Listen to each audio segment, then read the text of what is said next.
আসসালামু আলাইকুম বন্ধুরা, আমরা এখন আছি পটুয়াখালী জেলায় এবং পটুয়াখালী জেলার এই যে দেখতে পাচ্ছেন বিখ্যাত ডাল এবং এটাকে এখানকার মানুষ বলে এলেন ডাল, কিন্তু এটার খাতা কলমে নাম হচ্ছে মুগ ডাল এবং এটাই সেই ডাল যেটা দেখতে পাচ্ছেন। এই যে সারা মাঠ, সম্পূর্ণ সীমাহীন একটা মাঠ দেখতে পাচ্ছেন।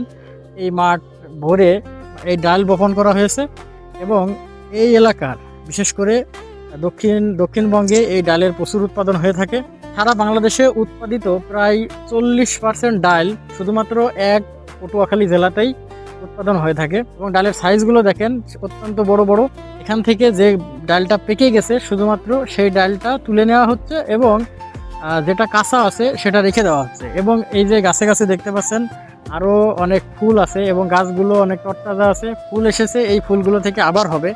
এই যে জায়গাটা দেখতে পাচ্ছেন, এই জায়গাটা কিন্তু সাধারণত পানি জমে থাকে, যখন বর্ষার সময় হয় তখন কিন্তু এই জায়গাগুলোতে পানি হয়ে যায়। তার মানে এই গাছটা ততদিন পর্যন্ত জীবিত থাকবে যতদিন পর্যন্ত বৃষ্টির পানি অথবা বর্ষার পানি না এসে এই জায়গাটা তলিয়ে যাবে, ততদিন পর্যন্ত এখান থেকে ডাল আহরণ করা যাবে।